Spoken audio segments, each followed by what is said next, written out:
here who are passionate about freedom in the Western Hemisphere, particularly in Colombia, but very, very disappointing and very, very troubling result in that election. So we have been in the state of Florida very focused on economic development, job training. We want to be able to have more of an industrial base in the state of Florida. We want to be able to expand manufacturing, and we've done that in a variety of ways. You know, I was up in Northeast Florida a couple months ago. We did a big expansion of commercial driver's license slots so we can produce more truck drivers. You know, you think about it, you've got these great ports throughout the state. We need people that are going to be able to drive those big rigs to be able to get goods to market. The good thing is it's something that we really need for the economy and the supply chain, but the compensation is fantastic for a lot of these people. I mean, you're getting six-figure salaries, signing bonuses, all these different things. We've worked to produce more diesel mechanics. We've worked to produce other avenues that are really in high demand and that help provide the pool of people that can power an economy that is manufacturing things. And we want to make more stuff in the United States. We want to make more stuff in the state of Florida.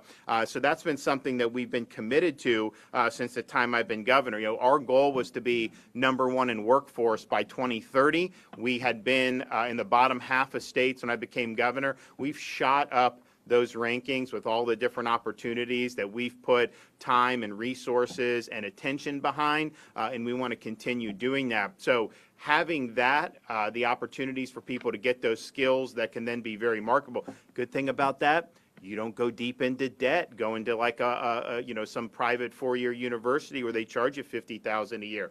You'll be able to go, have very modest or even no debt at all, get good skills, and then be making a good living right off the bat. And so that's important. The other component to that, though, is to make sure we have the underlying infrastructure in place so that you can expand industry and you can expand manufacturing. And there's a whole bunch of different things that go into that. I mean, we've put money in with the governor's job growth grant fund, for example, to build roads that connect different important industrial park to a major highway. We've done things to make sure that you had the utilities and the services that would service our industrial parks. And so we're happy to be able to do that.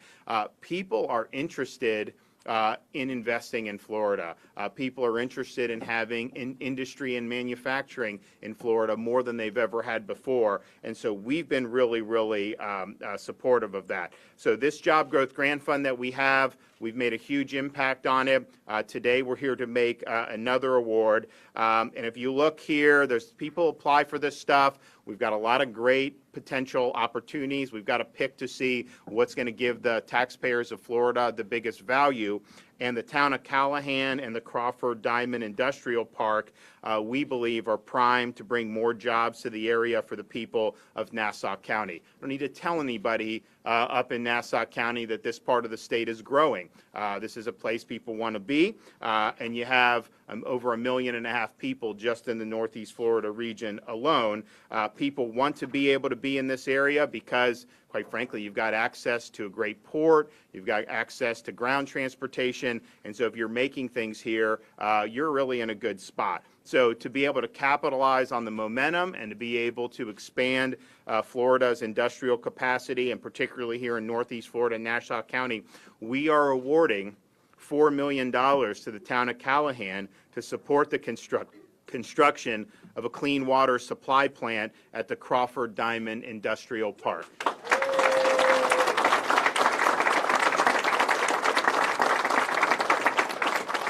So this is 1,800-acre mega site. It's approved for use up to 10.5 million square feet of heavy industrial land use. And this water supply plant that we're helping to fund today is going to allow the industrial plant to increase its water capacity to 3 million gallons per day and to expand the number of businesses that can move into the park. And I can tell you, Enterprise Florida, our agencies, there's businesses that are very interested in coming to this particular industrial park in Callahan.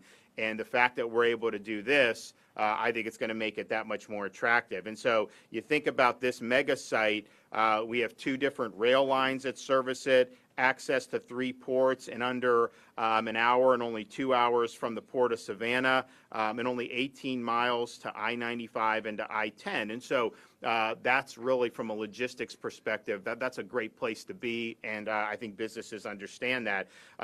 Because we've worked so much on workforce, people that know when you invest here and you want to do manufacturing, state of Florida is committed to being able to produce a workforce that has the skills necessary to compete in those industries. And so if you look at the possibility here, the expectation is over 2,000 jobs when all is said and done in manufacturing and related industries just in the Nassau County area, and then an economic impact of over $25 million. And so that's really significant. I think it's going to create more opportunities for folks in Nassau County. I also think it's going to help expand our economic base and our tax base. And so this is the type of project that can really, really make an impact. And so we're happy to be able to do it here, and we're happy to be able to present this. And so if we have someone from Callahan that wants to come accept the check, you guys want to come? Who wants to take it? Love to. All right, come on. Here we go. Not a bad day at the office. $4 million.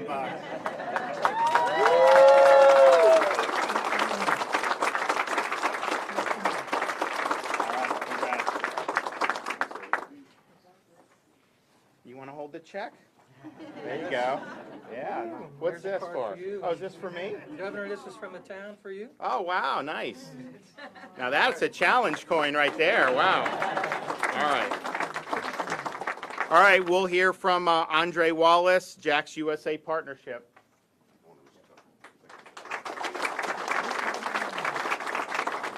Good morning, everyone. Florida's business-friendly policies championed by Governor DeSantis has been a reason for attracting business and talent to our state.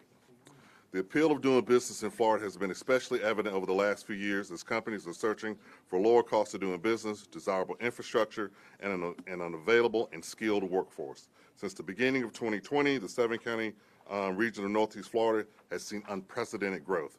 This is no doubt due to the spotlight on Florida, which lends credibility to the message that the state, and especially Northeast Florida, is a great place to live, work for many companies around the world. Manufacturing and logistics companies in particular are honing in on our region with exceptional transportation networks, including 2 deep water ports, 3 major interstates, 4 railroads, and diversified airport systems. Available land at Crawford Diamond Industrial Park in Nassau County is one such reason for the attention and attraction that these companies are looking to invest capital and creating jobs in Northeast Florida. And of course, the site selection by these companies cannot be made possible without the investment to prepare our assets to be shovel-ready. As a result of today's announcement to award a $4 million grant match to Nassau County from the Florida Job Growth Grant Fund to the town of Callahan, Crawford Diamond will be well equipped to construct the water plant and the key things that the companies will be looking for. And with 2 active projects currently vying and looking at Crawford Diamond, we could soon be seeing upwards to 400 to 800 new jobs and almost $200 to $400 million in new private capital investment. And so, Governor, thank you for this particular grant, and we look forward to being back here to announce the new jobs coming to Callahan.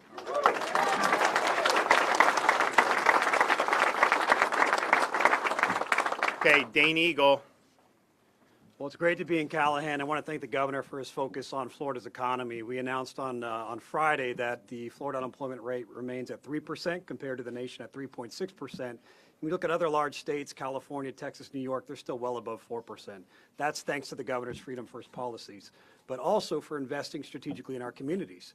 The governor's Florida Job Growth Grant Fund is one of his top priorities, and I want to thank Senator Bean and Representative Clay Yarborough for committing to investing in it so that we can continue to make these investments.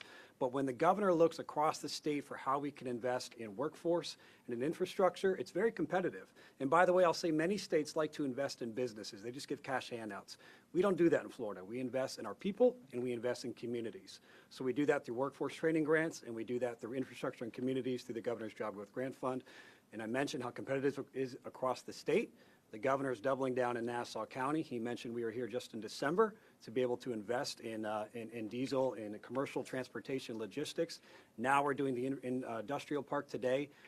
We are making sure that Northeast Florida, the surrounding communities, are prepared for the economic growth that's still to come, thanks to Governor DeSantis' policies. Thank you. All right.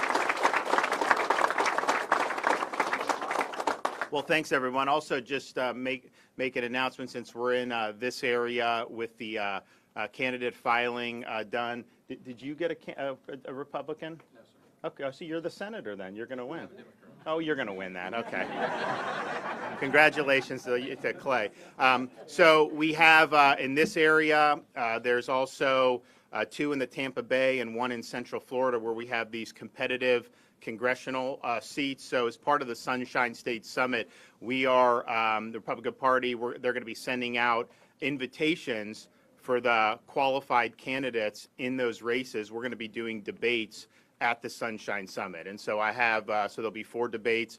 I have for the first 2 that we're going to tee up, I have Mark Levin that's going to moderate those. Obviously, he's a great guy, very smart. And then we're going to have the other 2 will work, and we'll make the announcement on the moderators for that. But it just gives an opportunity for the credible candidates to be able to do it. There will be thresholds you have to reach to qualify, very attainable, very doable.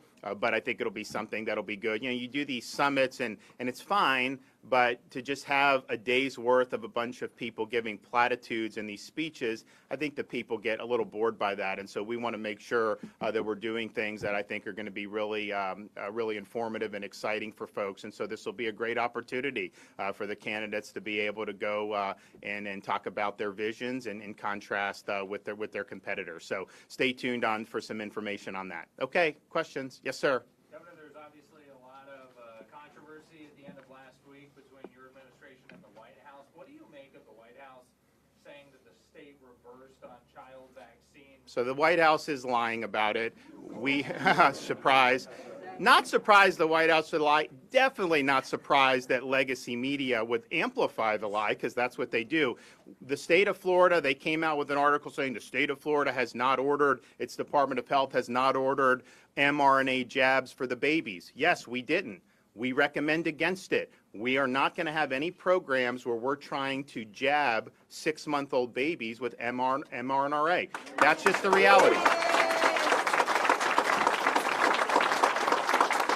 And I think what happened was they thought somehow we would like be embarrassed by that. No, we're following the data. You look at these European countries, they are a lot of them don't even allow Moderna for under age 30, or they recommend against it. So that was always that. We still have not ordered it. We're not going to order it. Now, what they're saying is because practitioners and hospitals can order it, somehow we've reversed. I said from the beginning they'll be able to do that. We don't have the authority to prevent it. And quite frankly, if someone wants to make a different decision, I would just caution people, look at the actual data in the clinical trial. It is the weakest possible data that you could possibly see. Very small number of people. What the recommendation is from them doesn't even track the outcomes.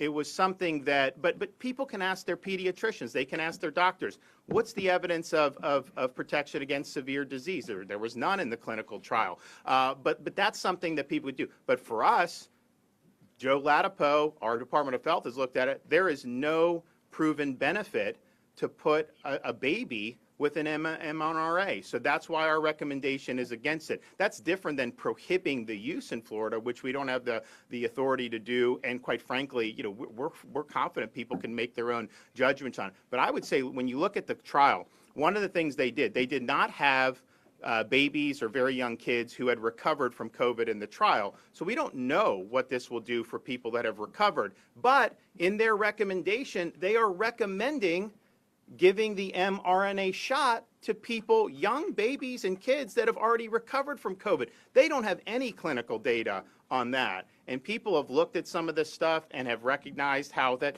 and you know what? The White House is bragging that we're the only country that is trying to do mRNA shots for infants. And I'm just thinking to myself, well, wait a minute. There's nothing wrong with being the Lone Ranger if you're right. But the other countries in Europe that are going a different direction, similar to the direction Florida's gone, they have been right on COVID way more than Fauci and his crew have been throughout this whole thing. Remember, these are people in Washington that rejected the idea of natural immunity. For a year and a half, they said that the vaccine was better than prior infection in every credible study that's been done. has said that that's not the case. And so they've been wrong time and time again. They were wrong when they criticized me for having schools open. They wanted our kids locked out of school in the state of Florida. They were wrong when they criticized me for having businesses open, beaches, all these other things. And so this is an example where they are pushing this with very, very, very scant data. But again, people can make their judgments, but ask questions. And the fact of the matter is, I think what this whole year and a half has shown us is these regulatory agencies in the federal government have basically become subsidiaries of the pharmaceutical companies. They are not independent regulators. They basically are there to rubber stamp what Pfizer wants to do. So people can make their judgments on it, but we have not ordered any for the Department of Health. There's been absolutely zero change in our recommendations. And the recommendations, remember, we were the first state to recommend against 6 to 11-year-olds. We never had any state programs for any of that. There have been some practitioners that have ordered it, and some have gotten it. Most parents are not giving it for the kids with the MNRA, but some did, and I think it's the same thing. So this is a continuation of our policy that we've had in place really since the spring. Governor, I have a question for you and maybe Mr. Eagle, who might be able to help with this. I've spoken to a lot of Floridians who are finding jobs, but they're still sort of in this unemployment process, mostly with overpayments. I know last year you guys promised you would come after them with collections. Is it going to be the same this year? James? So the governor took a very proactive approach when it comes to overpayments. We're required by state and federal law to issue the overpayments, but what we could do within state law is forgive them if there was no fault for fraud or other things. So there is a process to be able to go through that. I encourage people to go to the RA Help Center at floridajobs.org/RA Help Center, and we can follow up with specifics. But the governor's been very proactive in making sure that people are not at fault for something that didn't happen at their own fault, unless it's fraud. Governor, you got an alimony bill on your desk right now that was vetoed twice by your predecessor. Any preliminary thoughts on permanent So we're alimony? going through everything, and so you guys will get, I think I have this week, we'll probably act on the remaining pieces of legislation. So we're going through our process.